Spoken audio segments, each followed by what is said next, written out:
Olá, sejam todos muito bem-vindos aqui ao Cultura Geral. Hoje, começando mais uma pauta da OAB, no mês do advogado, né? Ontem foi o dia do advogado e a gente precisa também tratar de outros assuntos aqui ligados ao Estado de Direito, né? A esse aspecto da democracia que a gente tem vivido, não só no Brasil, mas na América Latina, no mundo inteiro, né? Esse mal-estar democrático que temos vivido, que é natural, né, no ciclo de poder, essas alternâncias e essas ameaças democráticas. Isso vem naturalmente e é um desafio para todas as sociedades democráticas, todos os países que vivem nesse espectro de poder. E nada melhor do que discutir isso com pessoas que estão dentro realmente das instituições que garantem esse Estado de Direito e a democracia especificamente, né? Sejam todos muito bem-vindos mais uma vez aqui no Cultura Geral.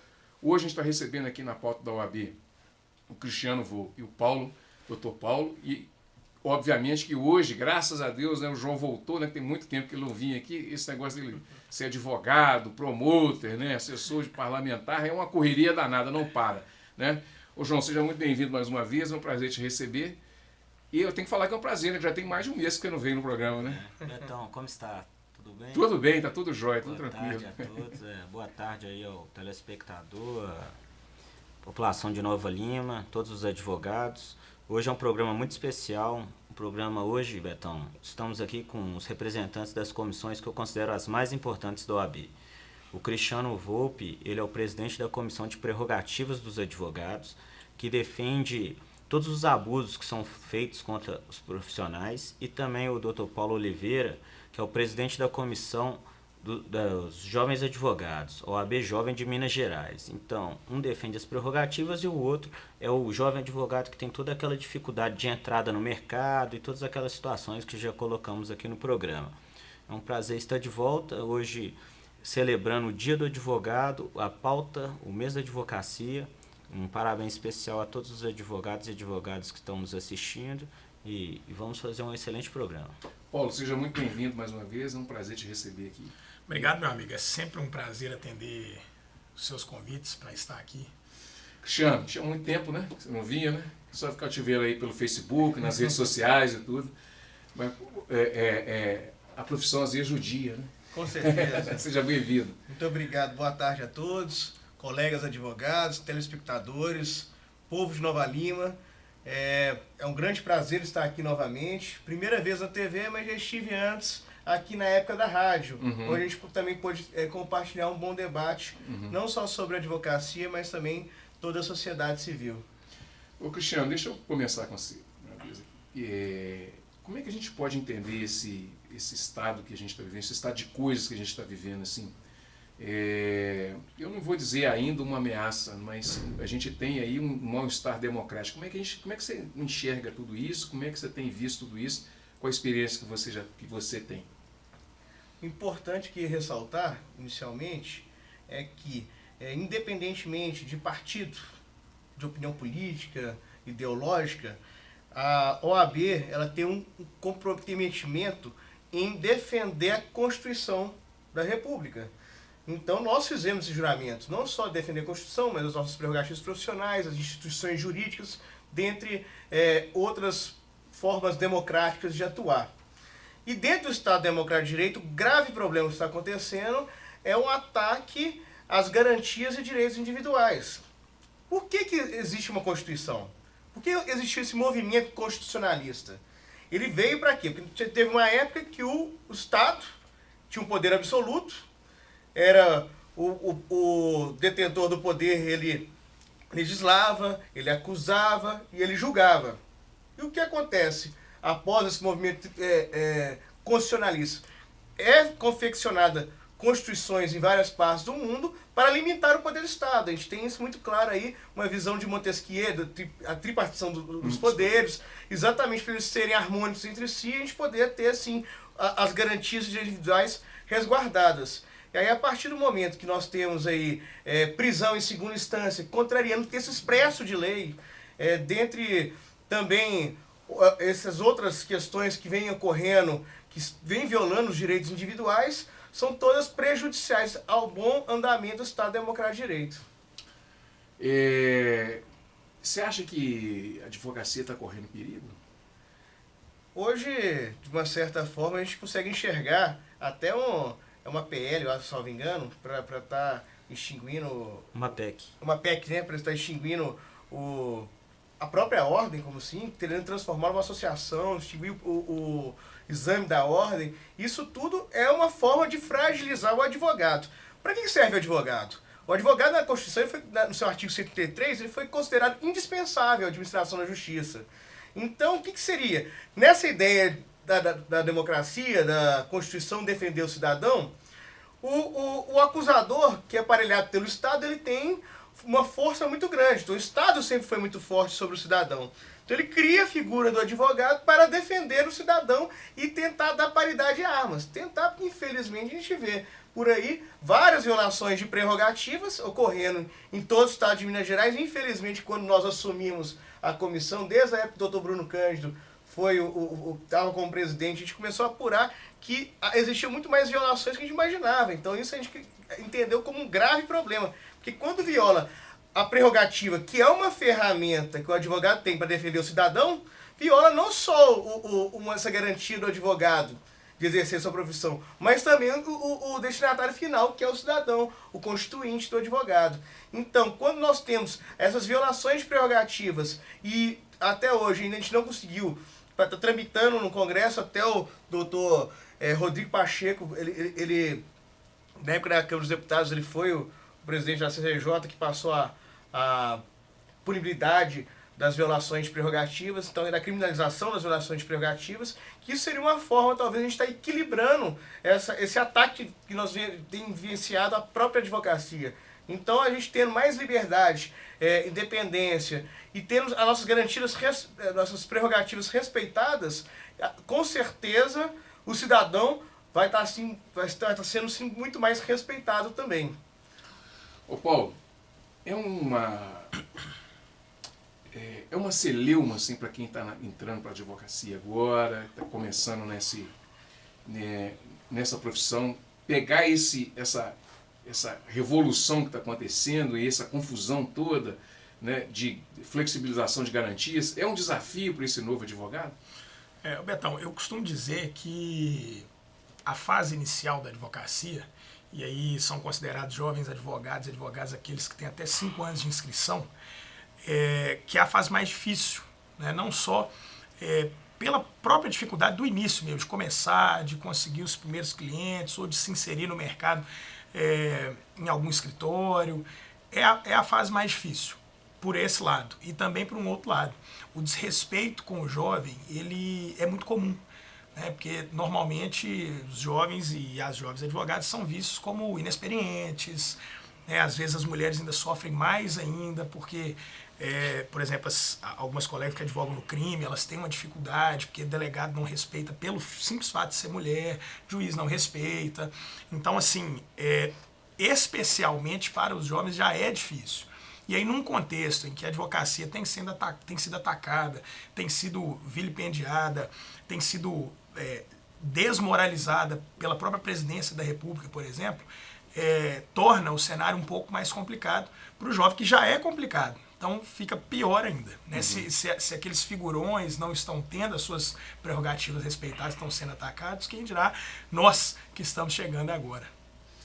Ô João, papel da OAB, principalmente na abertura e depois da Constituição de 88, e também na Constituição de 88, a OAB teve papel fundamental, inclusive na defesa daqueles que estavam até antes da Constituição de 88 sobre o regime militar. Então a OAB foi um marco quase que, podemos dizer, que civilizatório ali depois dos anos 50. Né?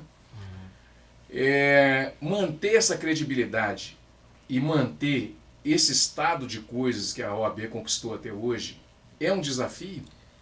Betão, a OAB ela tem um papel muito importante na história do Brasil. No início lá no século passado, em 1880 mais ou menos, tinha os portugueses, né, que estudavam direito e após se formar, os bacharéis vinham para cá, para o Brasil, e faziam advocacia. Depois eles só queriam ficar nos grandes centros, né, comerciais, e acabou surgindo a figura dos rábulas.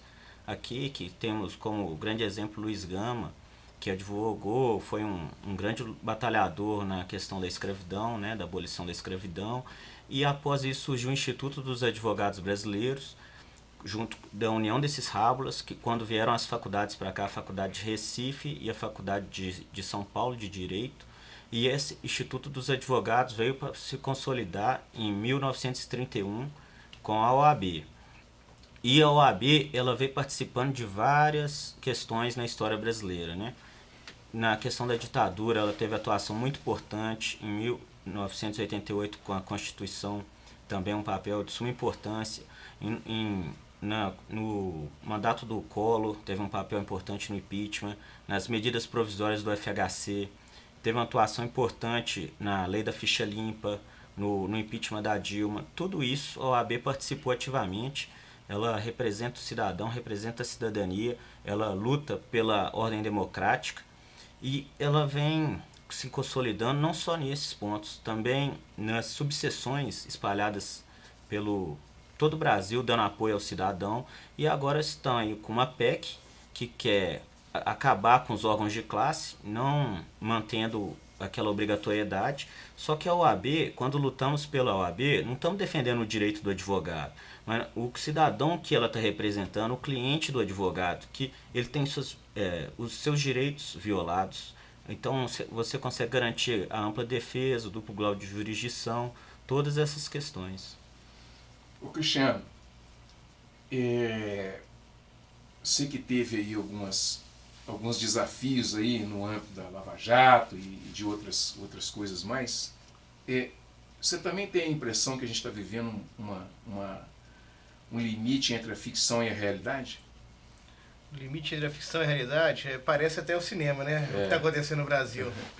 O grave problema desse contexto histórico atual é exatamente o poder público, o juiz, o promotor, essa parte até cinematográfica que seria essa conversa que teve até do Intercept foi divulgada entre o Moro e o Dallagnol, é a mesma coisa, se você parar para pensar, porque isso tem todo um contexto político envolvendo eleição, envolvendo algo muito grande para a nossa nação. Então, o que acontece?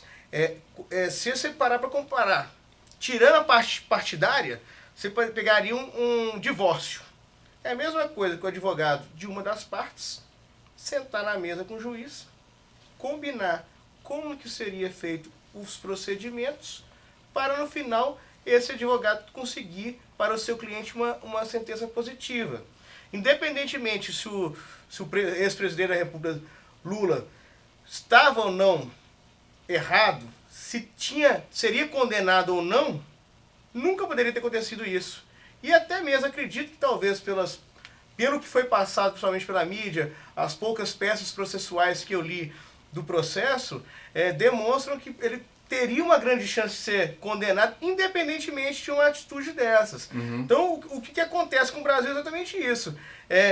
Nós estamos vendo as instituições se tornarem cada vez mais autoritárias e, dessa forma, você vilipendia o direito do cidadão. Inclusive, na própria Lava Jato, nós tivemos aí uma grande violação de prerrogativas. Teve um escritório de advocacia que foi inteiro grampeado. Isso aí tira toda a credibilidade do Estado Democrático de Direito. Isso é um absurdo. E esse desafio de ter o escritório... Isso foi em Belo Horizonte, né? Não, isso foi fora de Belo Horizonte. Fora de Belo Horizonte. Essa situação de ter o escritório grampeado, a gente pode entender isso também como não só uma violação do direito do advogado, também do direito da pessoa que está sendo acusada, mas também de uma flexibilização também do entendimento que isso não pode acontecer, Cristiano? Infelizmente o que está acontecendo é exatamente isso. Isso não pode acontecer, de forma nenhuma. Por quê? Essa prerrogativa do advogado é sobre defender o cidadão. E quem está sendo prejudicado seria o cidadão, o seu direito de defesa, da sua ampla defesa, está sendo totalmente violado.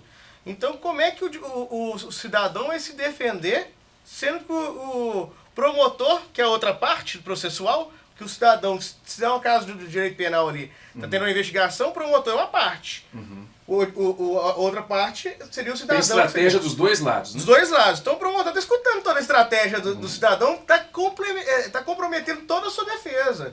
Isso é totalmente inadmissível no Estado Democrático de Direito. Seria escândalo não só aqui, como em qualquer parte do mundo, que seja democrática. Ô Paulo, antes da gente ir para o intervalo, às vezes causa muita insegurança quando você vê, por exemplo, você está lá na presidência, ocupando esse cargo, onde você recebe esses jovens advogados. Quando você tem uma situação dessa, que a gente, é claro, né, você tem aí vazamento, você tem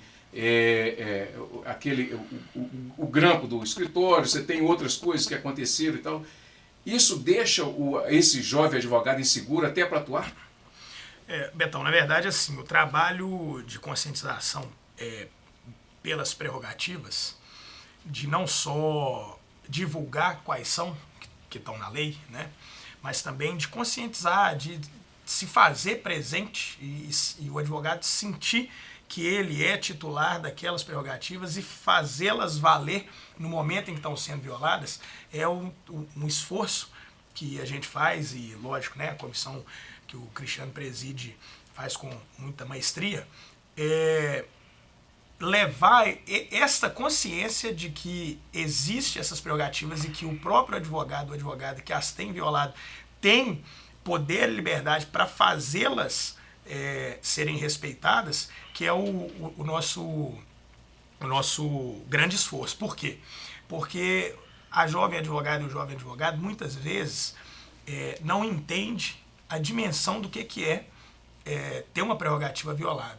E não precisa chegar num ponto desse tão absurdo, né, de se grampear escritórios inteiros de advocacia ou coisa do gênero. Às vezes, situações do dia a dia. Inusitada, né? Não, essa a gente chegou no auge. Ninguém nem nunca ouviu, eu nem nunca ouvi falar disso. Essa a gente chegou no auge, mas às vezes as coisas são tão corriqueiras, acontecem com tanta frequência, que a jovem e o jovem advogado que chegam no mercado de trabalho acham que é normal e não percebem que aquilo é uma violação de prerrogativa. Por exemplo, numa delegacia, o acesso ao inquérito ele é livre para o advogado, né?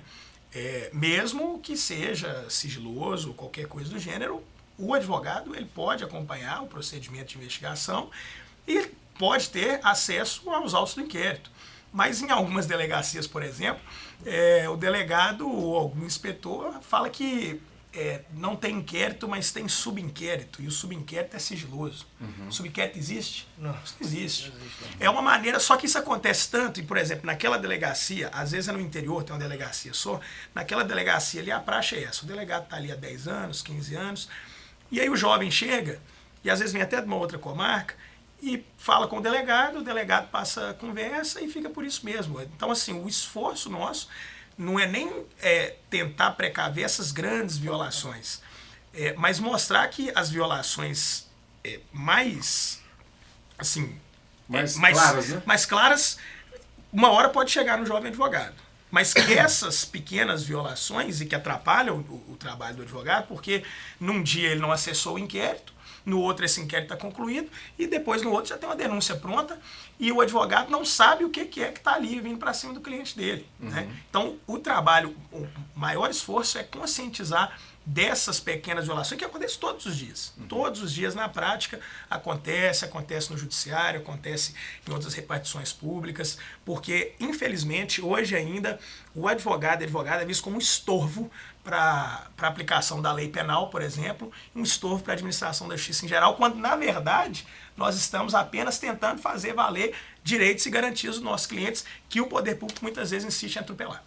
E o estudante de direito também está ficando muito desacreditado, porque hoje diminuiu um grande número de concursos, tanto no Ministério Público quanto no Poder Judiciário. Às vezes, hoje, um jovem juiz vai assumir uma comarca longe, às vezes ele não vai conseguir chegar aqui na capital, por causa que não está tendo o número de vagas, com a PEC da Bengala, com esse aumento, não estão aposentando os magistrados e esse jovem juiz não está chegando na capital. O jovem advogado, ele já sai desacreditado, tem um mercado muito concorrido.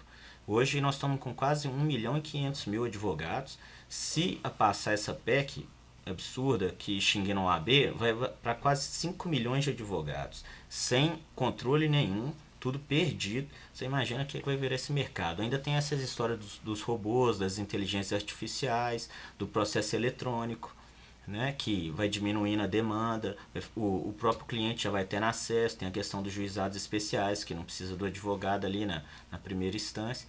Então vai ficando desacreditado esse jovem estudante. Né?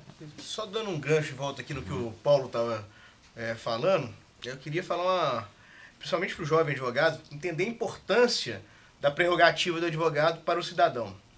Eu, por exemplo, adoro advogar em causas sociais. Então, dentre elas, pleitear remédio para quando o Estado não fornece, ele deveria fornecer. Então, a gente impetra os mandados de segurança, ação ordinária com pedido de liminar. E na Justiça Federal, normalmente, quando é questão de câncer, que é competência do CACON, então é destinado à Justiça Federal. E a Justiça Federal, todos nós sabemos que ela é bem lenta também. E se você simplesmente distribuir a ação e esperar o juiz fazer o despacho inicial, isso pode demorar muito tempo, como todos sabem, teto dos cidadãos. E, dependendo do caso, se você está pleiteando um remédio para câncer, talvez o seu cliente tem horas para estar tomando esse remédio, senão ele pode evoluir ao óbito. Foi um caso que aconteceu comigo. Eu fui distribuir a ação, aí você vai despachar com o juiz. Você descobre qual vara foi e vai até o juiz. É uma prerrogativa do advogado despachar com o juiz. Só que, quando ele, nesse caso, se ele se nega a despachar com o advogado e o cliente dele precisa tomar um remédio urgente e o advogado simplesmente não faz valer sua prerrogativa e volta para trás, olha o tamanho da responsabilidade. Ele pode, por não dar a agilidade necessária, a celeridade necessária ao processo, o cliente dele pode evoluir o óbito. E nós perdemos aí o maior bem jurídico tutelado pelo direito, que é a vida. Pois é. Gente, deixa eu fazer um intervalinho. Vou fazer um intervalo, tomar uma água, daqui a pouquinho a gente volta com a parte final do programa. Não saia daí.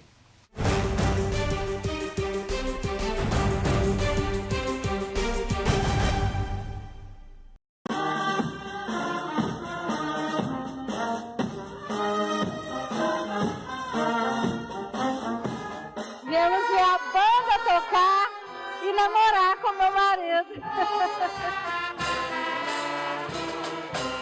É um sentimento de recordação, de fase de criança, a gente vê as crianças correndo, participando, os pais. É um sentimento de família, é trazendo a família de volta. Um projeto como esse é interessante para a gente poder ver que nada está perdido, sabe? Ainda a gente pode tocar o coração de crianças. É um projeto para a cidade, assim, que é muito interessante para todos nós. Assim. Recorda tudo na vida da gente, infância de Nova Lima. Pessoal, vem aqui curtir uma música boa. Aqui tá muito bom. É uma descoberta, é um tesouro que a gente tem na cidade da gente, essas bandas, sabe? Eu gosto muito. Hoje a gente vai falar uma coisa muito séria. Reciclagem é de jogar as coisas de vidro no lixo, as coisas de plástico, os jornais. Eles podem transformar lixo em brinquedo, em carrinho, ou em boneca, ou em boneca de lata. O lugar de lixo é na lixeira. Reciclagem para salvar o planeta. Apoio TV Banqueta.